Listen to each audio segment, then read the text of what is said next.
But it was fun. I got a chance to box, so I did that. And then I looked at the pictures of these Brigade Open champions on the wall in the boxing rooms. I'm like, man, those guys, they must be really good.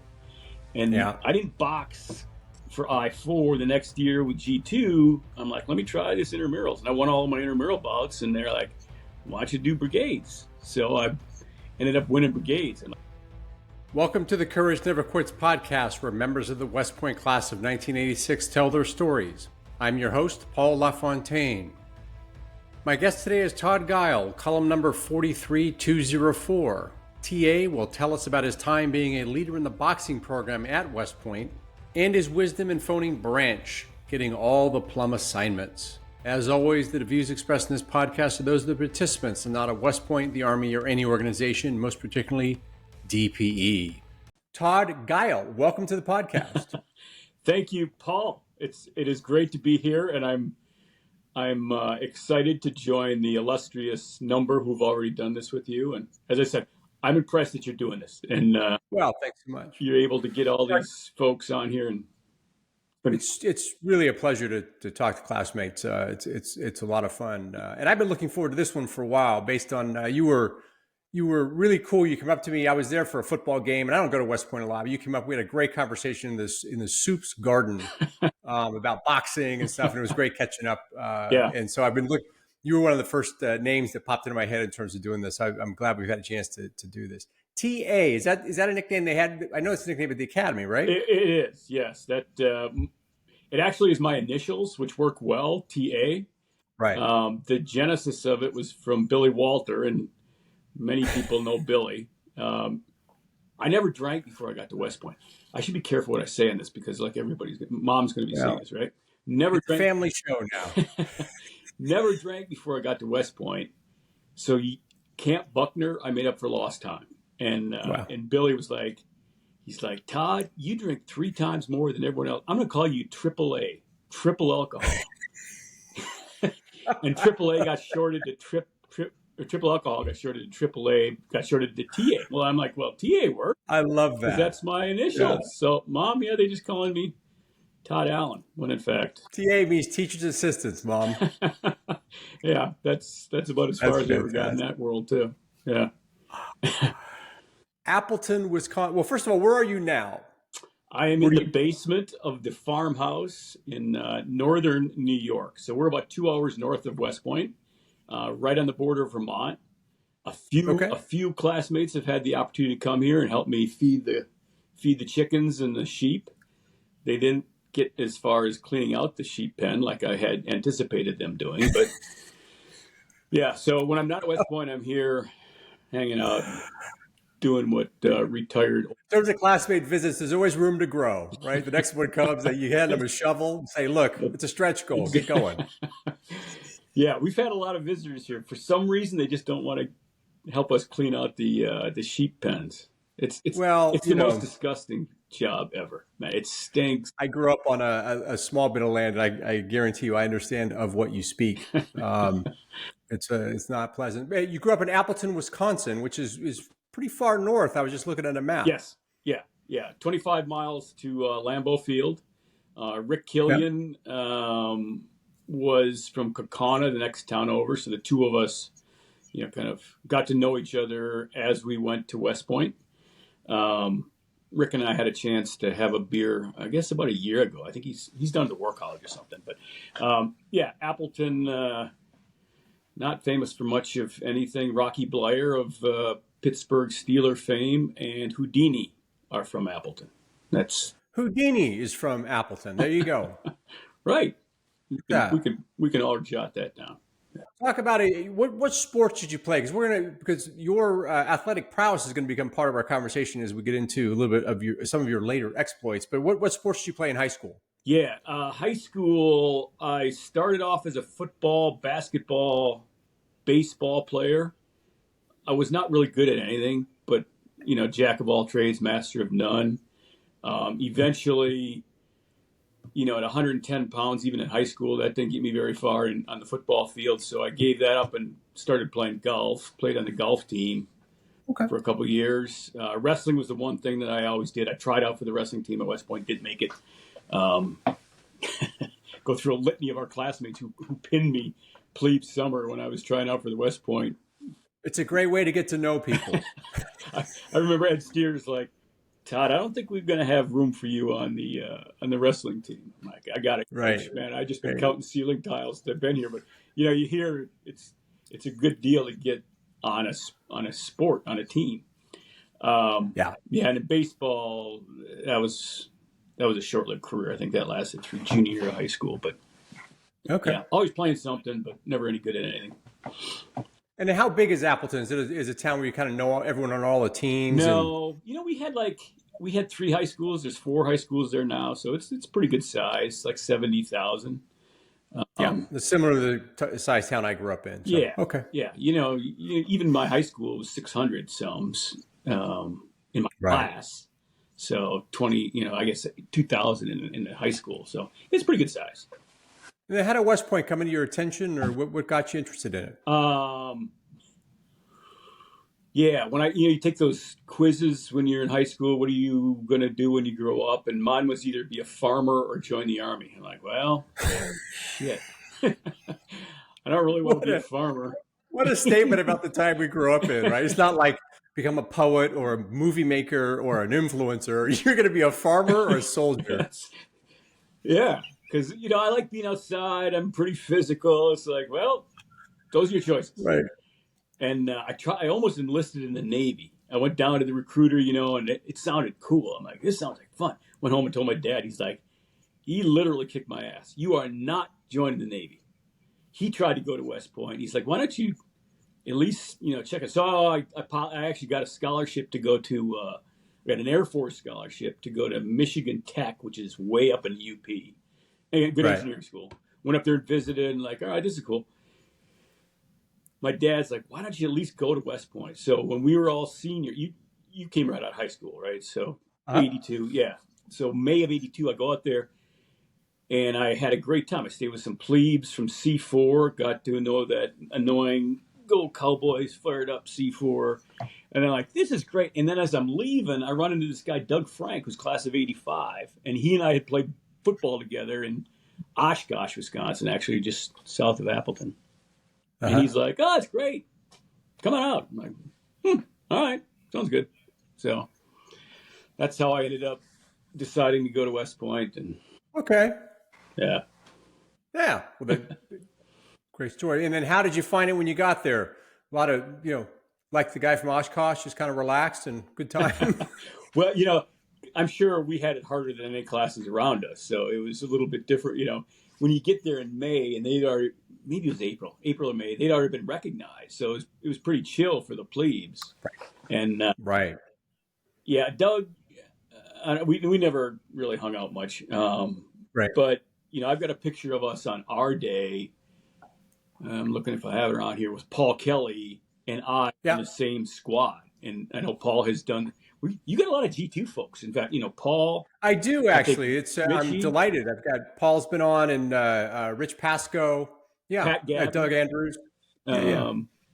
So I'm just trying to keep the G2 string alive. But the very first day. So Paul Kelly and I were in the same squad or same platoon at Beast. I didn't really get to know him. We did the different companies for our plebe year. So then when we rotated, I was in G2, and that's Paul and I eventually became roommates first year. Now that you need to get Steve Cummings on here. Well, I am delighted that because you were an I-4, so you were right across the way, so you could hear the Go Cowboys every single morning as Paul Kelly and I actually shouted that because I was in C4. I was able to keep that love alive. Yes, it was good though. It's funny thinking back to those days. Seems like a lifetime ago, right? It was a lifetime ago. It was a lifetime ago. 40. Well, I was aware of you as a plebe because in the regiment you get to know because there's nothing else going on, so we all kind of knew each other. So I remember you from plebe year, kind of generally because you were in the opposite side of the regiment. Right. What was when did the boxing emerge as a thing that you were doing? Because you were a wrestler in high school, but talk that through.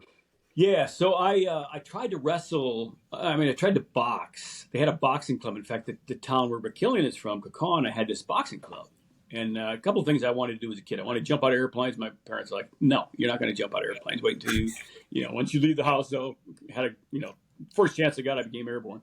And I wanted to box. And they didn't want me to box for some reason. So I get to West Point and first plebe, maybe the first session, you have 4 sessions. You're taking gymnastics and swimming and in that classroom thing. Well, the boxing was great. I'm like, this is awesome. You had your chance to box.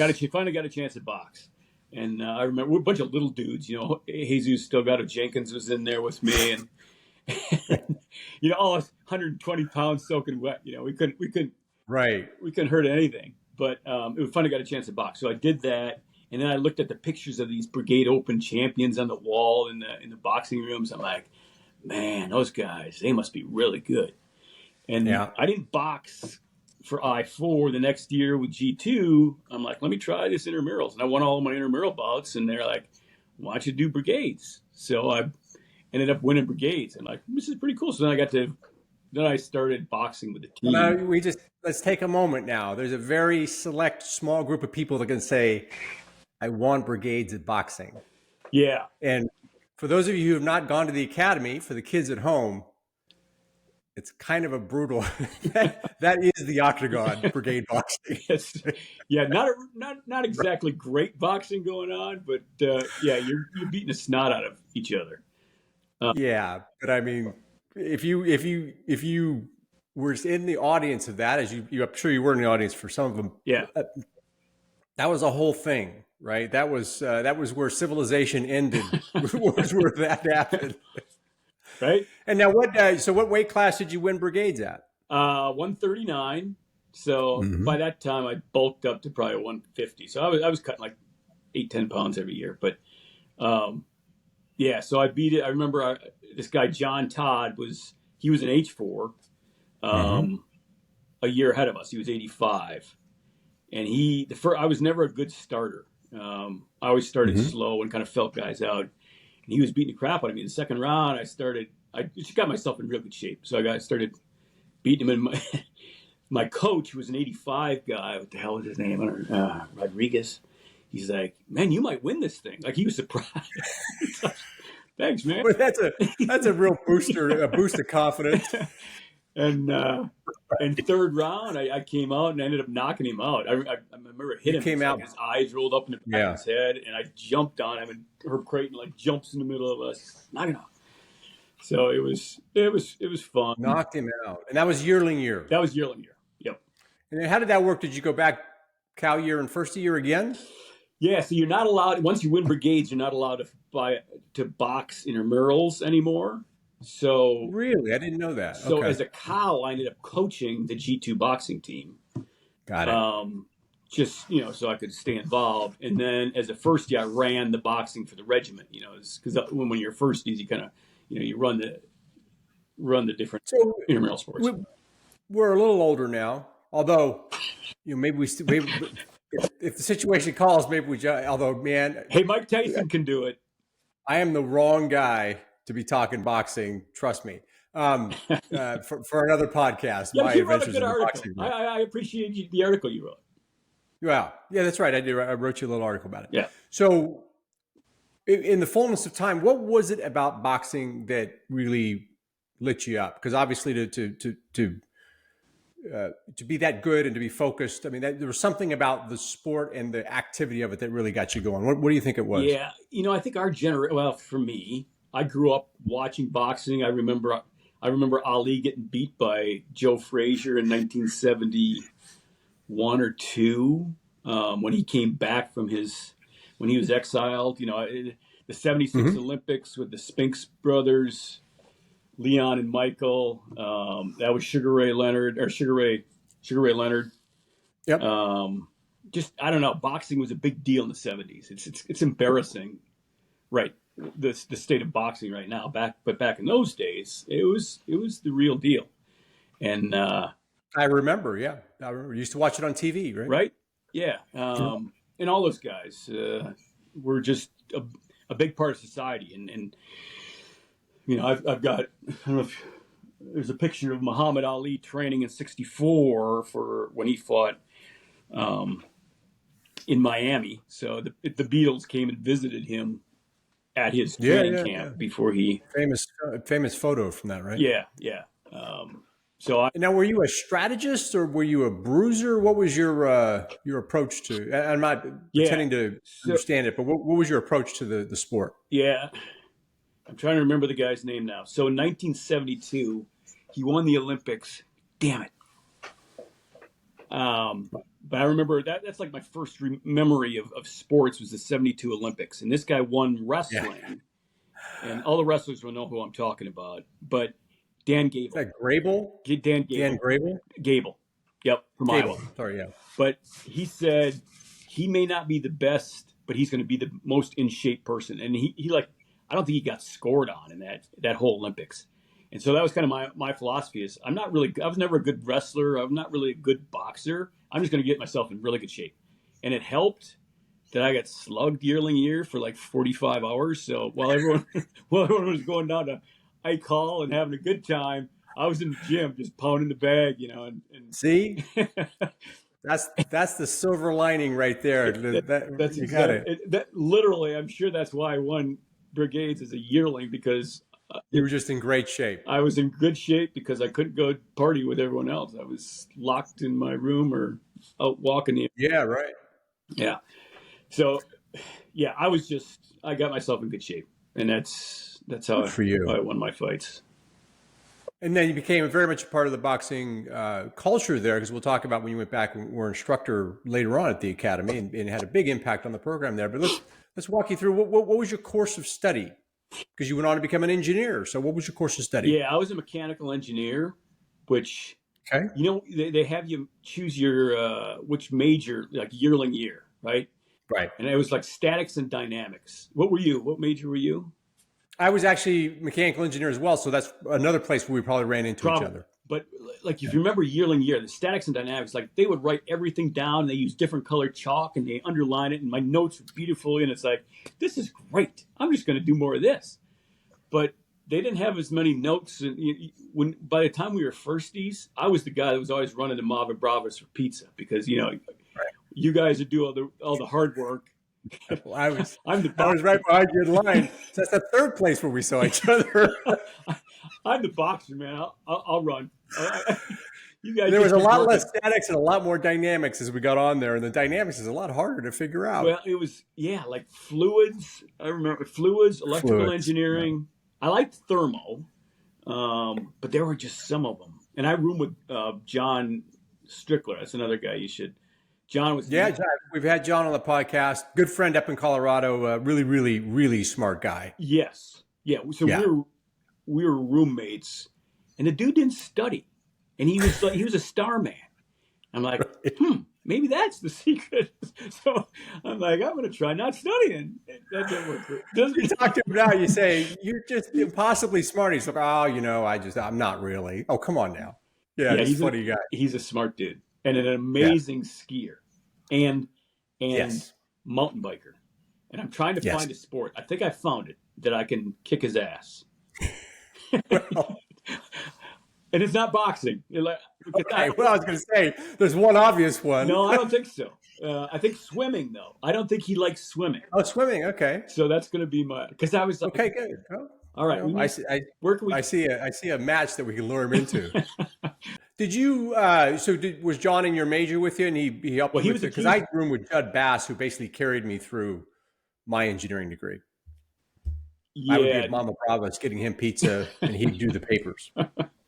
No, Homer and I were roommates yearling year, but he was a juice major. I just remember taking the EIT, the engineering training, as a firstie, and I'm like slugging through that thing. And then you get to the electrical engineering part. I'm like, I don't even know why I'm going to. And I look at John. I could see him going. Yeah, he was like doing the electrical engineering stuff. Not having studied it, just figuring it out. Yeah, he's actually kind of inventing it on the fly. He's wicked smart. Yeah, but no. Let's see. Like PK, he was a management guy. I think Steve Cummings. Yeah. Steve is not known for his great intellect. Funniest guy I know. He'll do anything for you. Some of us have to live off our wits, TA. Hitting the books is not on Steve's and the radar. You think I got into podcasting because I know the math? No. Right. But me neither, man. That's why as I'm declining physically, it's like, that's the only thing I got. I don't have a brain, and I was supposed to be a farmer. Right. Yeah. But you made it through the mechanical engineering, obviously. Then you scored high enough just to become an engineer as a branch. Right what was it about engineers as a branch that attracted you? Yeah, I was right in the middle of the branch. But I was like, infantry or engineers.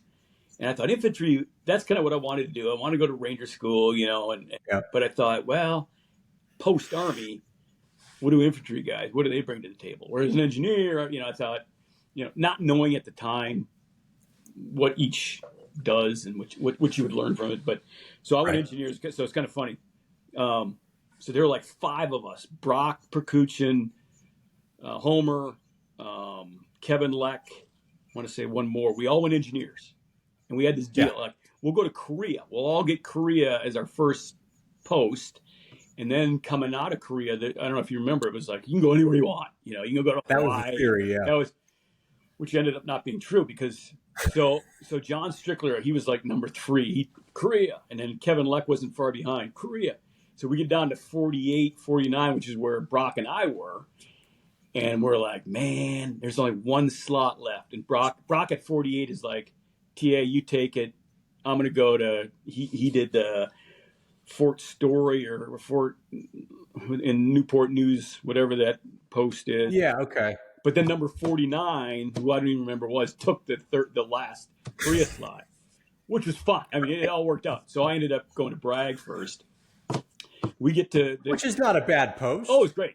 No, I mean, things work out. Kind of like getting slugged as a yearling. Things work out for a reason. Right. So we go to the basic course, and Kevin ends up meeting this girl. So he swaps with somebody else. So he doesn't end up going. The only guy who went was John Strickler. So he goes to Korea. Story, and then he gets sent to Fort Leonard Wood, Missouri, not Korea. So as soon as we were able, man, like at the 4-year mark, he popped smoke. Right. He was like, I've had it with this. So one of the most mournful and incorrect cries one ever made as an prospective Army officer or officers, they'll let you do whatever you want. Right? Not ever. Yeah. Right. Although I did kind of luck out when I was in Desert Storm after the fact, we're hanging out. I think we were in Iraq or Kuwait. I'm in this tent. Like, I'm going to call branch. Right. I don't know if I could do it. This is 1991, and we had these DMVTs. And I dialed, and sure as shit, I get the Hoffman building, and I'm like, I need to talk to the engineer. I'm talking, and I said, dude, I am calling you from a desert somewhere in Iraq. I can't believe we're actually talking right now. He's like, well, we are. Where do you want to go? I'm like, I don't know. What do you got? And he said Alaska was an op. I said, sign me up. I'll go to Alaska. Okay. Got home to my wife. We'd been married all of 6 months, and I said, honey, we're going to Alaska. She's like, hell we are. I'll see you when you get back. But no kidding. Yeah. Turned out great.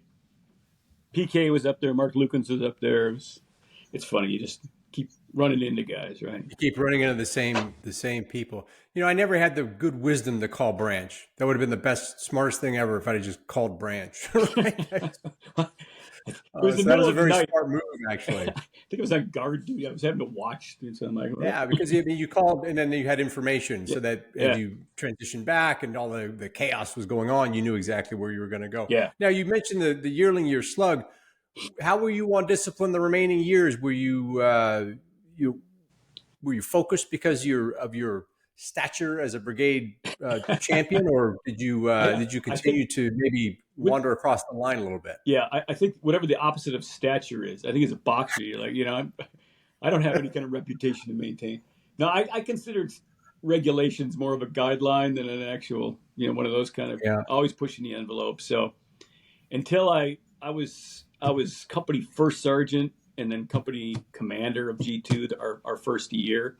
So by that time, I kind of figured I should probably walk a little bit more of the straight and narrow than I had. You settled down a little bit. Yeah. Got it. Okay. Now, your howitzer entry says first sergeant. Were you the commander of the second company commander second semester? Yep. Look at you, Yes, man. it was. Well, that from a boxing area bird from your yearling year to company commander senior year, you certainly dialed it in. Yeah, I avoided a lot of potential disasters. That Right. So then you took it down to essay, single alcohol, but by that time the nickname had already stuck. right. SA just didn't have the same ring to it. Right. So what was after graduation, what was your first job at Bragg? Standard platoon leader, XO, staff guy. So Kevin Luck and I went there together. We were in the same battalion. He was in Charlie. I was in Alpha. We jumped into Honduras like a month after getting to Bragg. That was fun. What did an engineer unit look like in an airborne corps or an airborne? What were you in an airborne division? We were part of the 18th Airborne Corps. So the 307th Right. is the 82nd Engineer, and then the 20th Engineer Brigade is the 18th Airborne Corps engineering asset. So, and which one were you in? I was in the 20th Engineers, 27th. And did you have heavier equipment that group? We did, but everything was still airdroppable. So small little bulldozer. The bulldozers are like something that your kid would use, just relatively small compared to big earth movers. So we could drop everything. It was fun. We did a lot of explosives. One summer I got to be the ROTC demonstration platoon. So when the kids were doing ROTC, they'd all come to Bragg, and we were the first, like 6 in the morning, maybe 7. They'd come to our spot, and we'd flying helicopters and throwing lines out and rappelling down, setting a satchel charge and going over and doing a road demolition, and we were doing that like every third or fourth day. That was pretty cool. And you're like a 23-year-old kid just blowing stuff up. You can't beat that, right? That's still my shtick. I'm at West Point now, and I was an engineer, but not a very good one. So they didn't want me doing real engineering, but I can blow shit up. So I can make things go boom like nobody's business. Man, during Desert Storm after the fact, we were having to go around and blow up all these caches. So we just take Mikliks, which are like, hundreds of pounds of C4, and just wrap them around all this demo. We back off like about a quarter mile. Boom. Just huge explosions. Like, damn, that was a good one. Yeah. We as elder statesmen now, we talk about service and all these kind of things. But at the end of the day, it was really fun to blow stuff up. Yes. Yeah. And so Bragg, so you mentioned Desert Storm. What was the circumstance there? You had a chance to go over there while part of that unit? I had just left Bragg. I was at the advanced course when everything went down in July or August of '90. Right. Had just gotten married in June, was in the advanced course, and then Desert Storm happens, and then I, along with like 8 of us, got sent.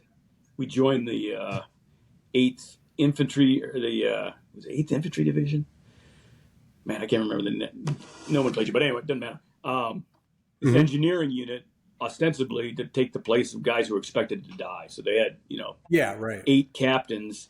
So we showed up, and they made this engineering unit of 2 companies from the 8th Engineers, and we formed a staff. I became the S4. But you were basically a replacement unit. Exactly. Yeah. So people don't, in the fullness of time, everyone, oh my God, Desert Storm, you guys really rolled over there. But like the conversation in the day was, we need units like this to have replacements because there's going to be a lot of casualties. Yeah. We didn't go into things saying, hey, it's going to be a rollover. We'll drive up and drive home. It'll be all good. And we'll have a parade. Yeah. No. Yeah, that's interesting. That must have been, what was that like being in the replacement unit? That must have been sobering because you knew your purpose. Well, yes and no. I mean, you didn't really know. You knew why you were probably there, but like I said, you didn't understand as you're rolling through the desert and seeing all these blown up, Iraqi vehicles. And it's like, I don't know. I didn't really know what to expect. So this is interesting. Yeah. So you stayed in that unit the whole time because the casualties didn't materialize, I imagine. Yeah. It was a short lived. I was there in end of January through the end of May. That was it. Yeah, well, you were there for the fun part. I can tell you, I was in the 24th, and the first part was just sitting in the desert. So Yeah. you actually, I would much more prefer your program than the one Yeah. we were at. Yeah. I think I was there for like 10 days before we kicked off. It was, Right. yeah. So So, you got the fun, you got right. you got Hanging out, the hanging hurry out in the up part, desert for not the 6 wait part. months. Yeah. You guys.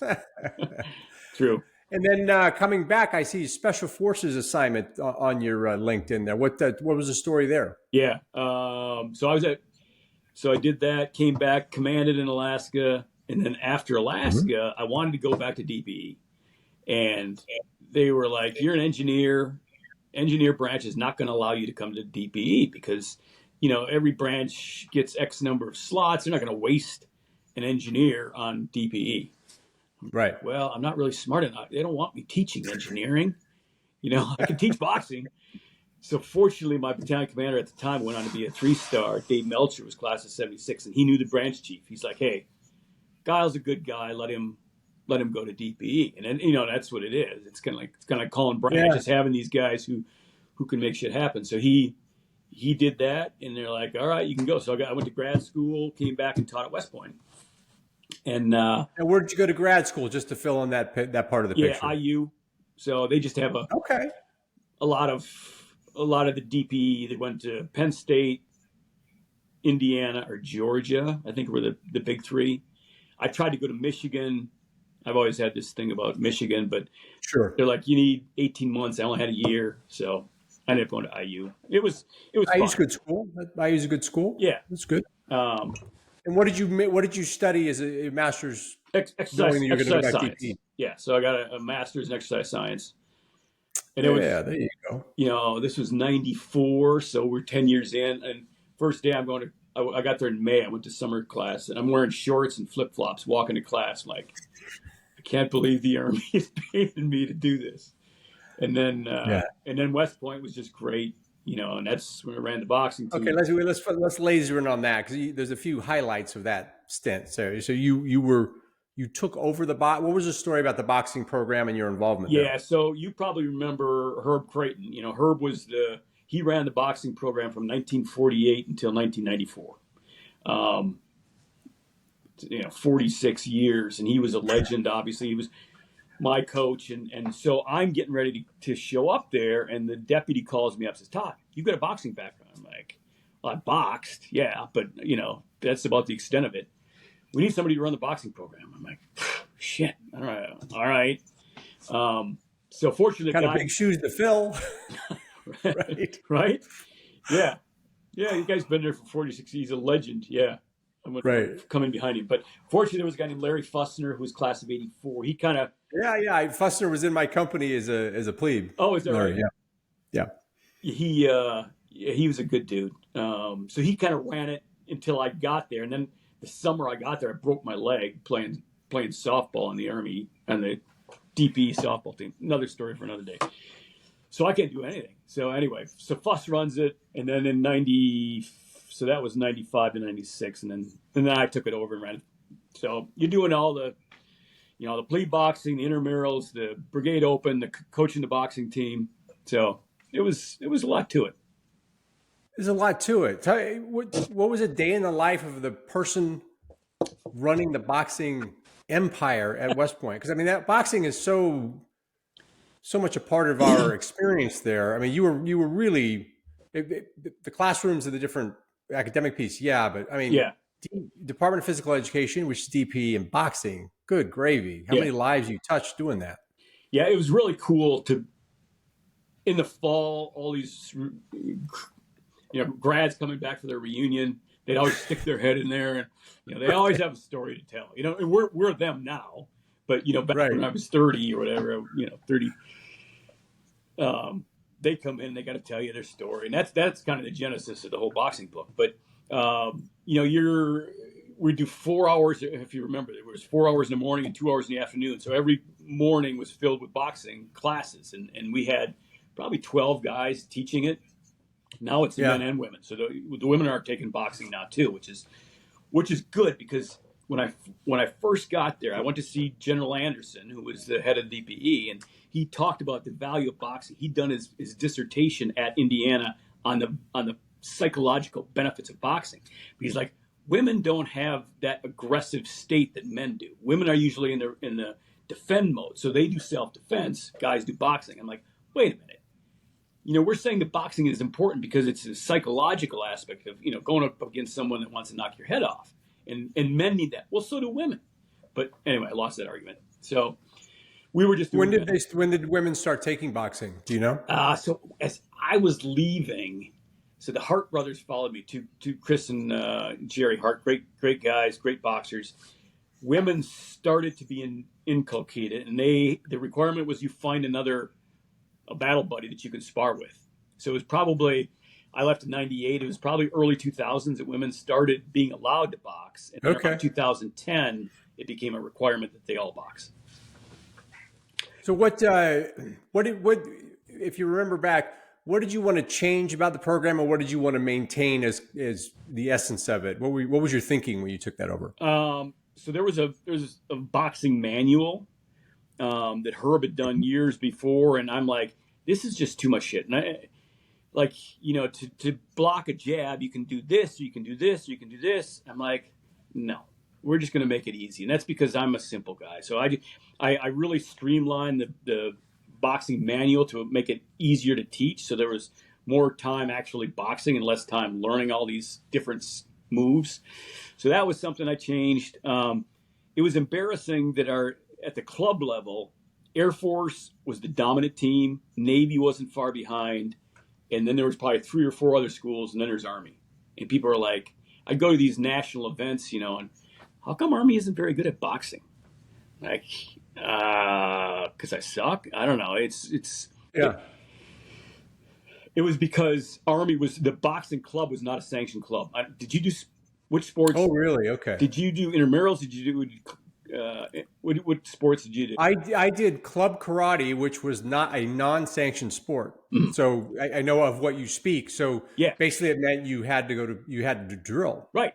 And you have to do another sport. You have to do an intramural sport. It doesn't even count what you're doing. Okay, so we were up one level where that replaced intramurals. But anyway, so the point is, you couldn't train as a boxer. Yeah, you had to do other stuff too. So kids who wanted to box, they had to play some other intramural sport. And this is cockamamie. So now they have, I don't know if you followed them, but they've won the national championship 8 of the last 9-10 years or something. Yeah, right. So they've got 80 authorizations. Just a huge. Is there a secret program where all the boxers have to go muck out your sheep stable? Hadn't thought of that. I have a founding member. That's there you go. I knew there was a reason I did this. Thank you. There's your idea. Actually, how does this tie into boxing? Wax on, wax off, brother. Just shovel. It's good. Shut up and shovel. Yeah, I actually use it for a workup because it's See, just like that was Rocky IV. When Rocky was in Siberia. Right. That's what my barn looks like. I should take video. There's cobwebs hanging from. See, this is not just a podcast where we just yammer on. This is an idea factory. There's 3 kids. One kid from 97, 198, 199, who I stay in touch with, and one has just said, "Yeah, we're going to come visit you." He's going to be the first one. Tell him, and then it'll be the guy who whitewashed the fence. This is great, Tom Sawyer. Right. Tom Sawyer, Yes. Oh man, we're plowing new ground here.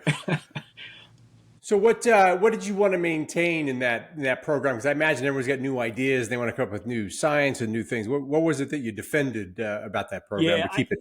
Just the fact that every kid was taking it, and only men at the time, but ultimately the women too, and just the value of that, and that then led to the idea about everyone has a story, and it's always interesting to hear the different stories that people took away from it. It's nobody more often than not you hear, I got my ass kicked, and that probably is true, but even those that did, and that was General Anderson's assertion, was even those who got their ass kicked, their self-esteem increased because they faced their fears. So I think just the value of continuing to do that, people say, DPE, you go in there and they just want to see blood, and the only thing that they want to do is have you break your nose. They're not really teaching you anything, and all the stories that you hear as a cadet. And Right. but yeah, it was. I wanted for everyone to have a similar experience to gain the benefits of learning to box and learning to face your fears. Well, and then learning about yourself, because at the end of the day, everyone says, "Oh, I got beat up in boxing," because of course everyone's getting hit in boxing. Right. But we all learned a little something about ourselves in that. Yeah. Whether it's tenacity or fear or whatever. I mean, that was that is an 18-year-old kid going to a boxing class at 7 a.m, walking through the snow, because I was thank God I waited a little bit more than you did, or you'd have been in there whipping up on me. But I remember that was the most terrifying walks of my life going into that place, because it was just a very alien thing. And we had to face that. But after we faced it, we're like, okay, I've been through this. It's an amazing experience, actually. What you learn about yourself, right? Yeah. No, that's exactly right. And I didn't have that appreciation. I looked forward to that. Was over in calculus class I was getting my ass kicked, but here I was kicking ass. So here's the one you felt walking to calculus class like I did going to boxing. Right. Yeah. Or I was like skipping to calculus class saying, "Oh, it's a transformation, super easy." That's exactly right. Yeah. Right. That's funny. I love that. So let's go after that. It must have been leaving that job must have been really, because you did that for 3 years. If I look at my notes, yeah. So that and leaving that must have been like tearing you out of, like leaving home for the second time. I was like a professional athlete. That's all I did was work out, and teach working out, and super fit. So it was hard. Fortunately, the special forces job came up, and there were a lot. And how did that come up? Because you went to special forces as an engineer, and I got to tell you, you're the first one who's been in special forces as an engineer. So we got to hear all about that. How did you find that job? That was another calling branch. I guess you're a genius, man. I didn't realize that the value in that. Fortunately, I knew a lot of branch guys over the years, so I was like, "Hey, what do you got?" That's so smart, though. That's so smart. I'm at West Point, and we got Fort Hood. I'm like, no. You can go to the Joint Readiness Training Center down in Louisiana, Leesville, Fort Polk. I'm like, shoot me now. We got special forces. I'm like, what? I'll take that. Why did you say that third? You should have started with that, man. I know. That's always they're trying to feed you that Fort Polk. See, I thought you'd lose interest by the second one and just take it. Well, funny story. My son is a captain. He is a recruiter in New York City. I'm like, how did you get that? He said it was 79th on his list of 79, but it was on the list. So, but that was anything you want. Yeah. So what was it like being an engineer in special forces, a staff engineer? Yeah, it was cool because we did some mostly blowing stuff up. Like water. They would use. I'm trying to remember how it went, but if you remember, Black Hawk Down had happened. So I was there in '98. Black Hawk Down was '93. So there was a guy, trying to remember his name, that had been on the ground in Mogadishu and kind of helped recover. He was like he was one of my staff engineers. He was like a little E4. He was like, "Hey sir, how about we try this?" And I'm like, "Sounds good, let's do it." We did this in Mogadishu. We had to get these jaws of life and saw them out of helicopters. I'm like, cool. Okay. So it was just, it was a good time. Traveled, we were responsible. First group had Asia, so I was going to Korea and Thailand and stuff. But it was cool. But I never went to the Q course, so I'm still a second class citizen. I was Ranger qualified. How did that work? You did good Ranger school. Yeah. So, but you're in special forces. You haven't been through the Q course, right? So, how did people know that? It's a dumb question. Yeah. How did they? Well, you got a tab or you don't. So I had the cool special forces course. Yeah, the special forces tab or the special forces patch is cool, and then I had a Ranger and Airborne, but I didn't have the special forces, which is the top one. So, I was still a second class citizen with those guys. So what kind of equipment were you using that you can talk about? I mean, because you didn't have bulldozers, I imagine. Uh, the engineering there. See, every Special Forces A team has two engineers, 212 X-rays. So you're responsible for their training, and Okay. it's a lot of expedient demolitions and things that they can acquire on the ground. So you're not Got it. doing a whole lot of earth So moving. they're doing a lot of improvising, basically. Yeah, yeah. You're certainly not building any. You're not going to NTC to try and change the direction of Yeah. a great horde coming at you. And oddly, those are the best boxing special forces engineers in the Army. Actually, Come on, guys. the Let's start with the basics. the S3 was it's one of those martial arts, but like I had learned a couple of joint locks, when I Yeah. taught close quarters combat. But this guy knew all these things, and he was a big dude. But they would fight from their back. I tried to learn some of this stuff, and Right. they fight from their back, and I'm like, that just as a wrestler, that just doesn't. I found myself on my back a lot, but that's not where you wanted to be, And that's how they fought. So I tried it for a while and then gave it up. I'm like, first, That's the Brazilian stuff, right? The yeah, Brazilian jiu-jitsu does that. Jiu-jitsu, yeah. I'm not an expert at that, but yeah. It's interesting. But yeah, I did a little boxing. Where did I box? I guess I boxed a little bit in Alaska when I was a captain, and then boxed a little bit at Lewis as a major. But Good for you. I've still got a heavy bag. When you come to shovel shit, you can use the heavy bag too. That'll be your reward. That's that's the feature. You can once you get done with shoveling, you go out and hit the heavy bag. Pretend you're Sylvester Stallone, in Siberia. Hey, let me get on the list, man. That sounds like a real good program. Right. Oh, good for you. And then what rank did you leave the Special Forces? Was it as a captain, or did you hit major when you were in there? Yeah, I was a major. I was a major while I was there, and then I went to the Corps of Engineers. That was the low point. That was our least favored spot. I was in Memphis, Tennessee, as a Corps of Engineers, and I just come from Special Forces, and now I'm with 600 civilians doing the Corps. You went boxing, Special Forces, so you were all amped up, either hitting people or blowing stuff up, and then you had to go to an office job. Yeah, exactly. That was not a lot of fun. And then it's a big fall. But then the payback. So a guy named Flowers, General Flowers, what was his name? Anyway, he was the chief of engineers. Well, he was the brigade commander of the 20th Engineer Brigade when Desert Storm happened.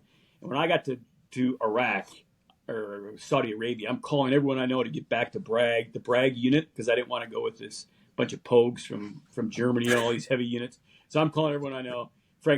General Flowers. I keep calling him Frank because. With apologies to our classmates who were in those pogue units, but go ahead. Go ahead. Yeah.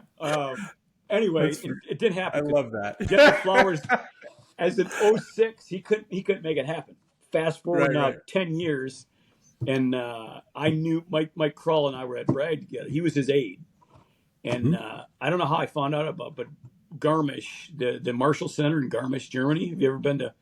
I saw that on your LinkedIn. Yeah, so you. It's the most beautiful place on earth. I mean, it's just spectacular. So there was an opening for this, and I contacted Mike Krull, who was the chief of engineers aide, and said, "Hey, can you ask the chief to make it happen that I can go to Garmisch?" He's like, I don't have to get the chief involved. I'll just call Branch directly. So there is a theme here. So he calls Branch and said, "Hey, the chief wants to see Gile go to Garmisch. Make it happen." And before I know it, I'm going to Garmisch. So General Flowers actually did my promotion to 05. He comes to wonderful Memphis, Tennessee, and so I tell this story. I'm like, "Sir, you don't remember because you probably never reached your level. But when I was a captain, I was trying to go back to Bragg. You were battalion commander, you were brigade commander. It didn't happen. Fast forward, you're now the chief of engineers. You got some clout. So I'm going to Garmisch because of you. So thank you very much." He's like, "Oh, you're welcome." That's great. I don't know who our Branch is these days, but this is definitely a lesson learned. Right, you gotta get that number because you seem to know how to use it well. I got to find the Branch guy. I'm trying to figure out now who my branch is. I'm going to use your method. TA says it's all branch. I have a total respect for that. I think that's fantastic. If there was any advice I could give, myself back there, is follow your path. But that worked for you so many ways, and all you got to do is follow, right? Good for you. Yeah. And that was near the. What was the? Then you went on to become a military science instructor, right? Yeah.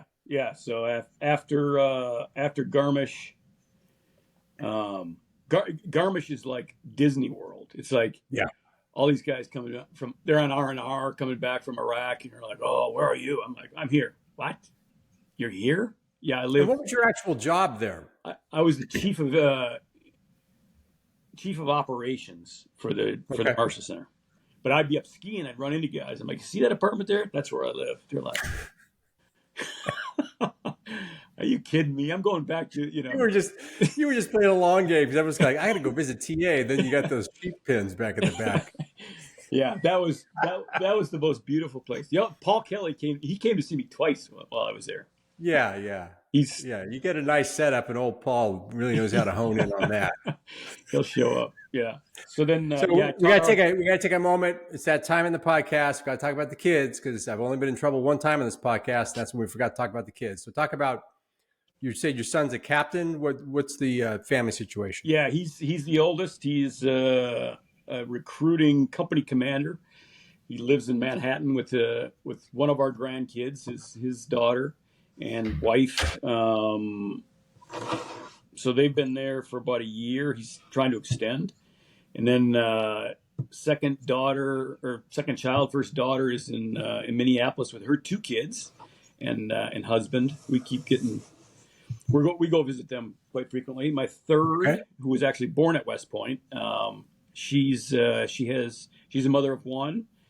She and her husband live in Louisville, Kentucky.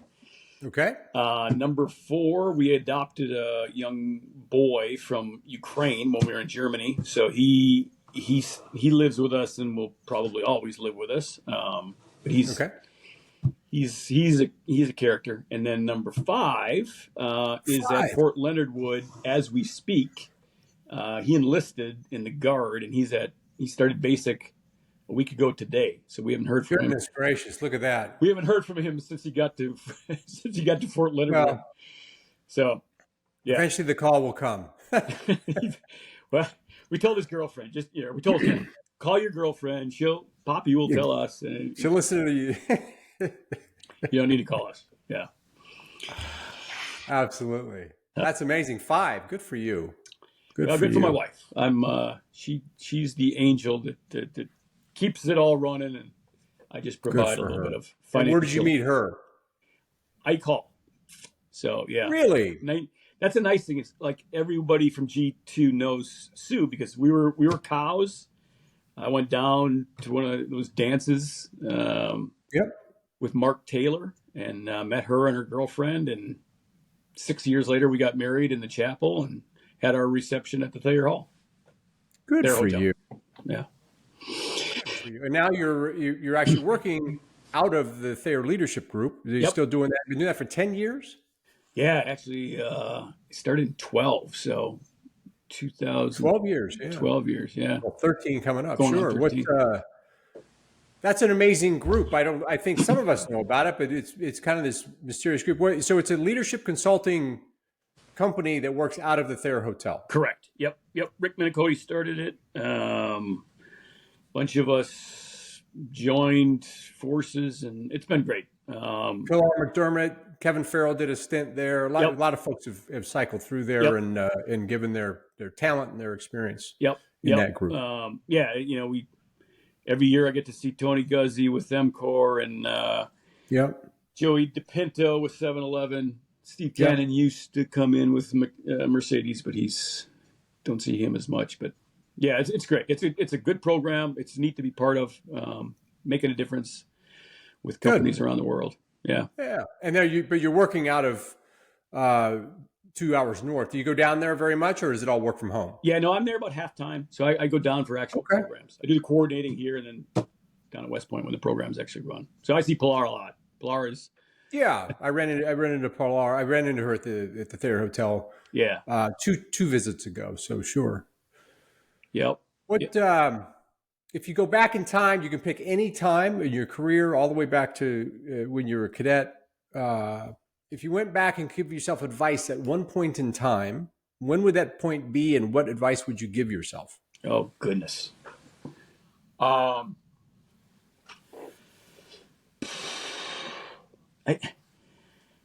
this is a tough one. This is like, what regrets do you have? And I don't know if you're the same way, but I don't remember the bad stuff. Of course, I don't really remember anything. So it's going to be, it's kind of good not to remember. So I'm like, I just had Frank Flowers used to give me a hard time because it's like I had this cush career. You know, I was all at these great spots and got to do great things. And I feel like that.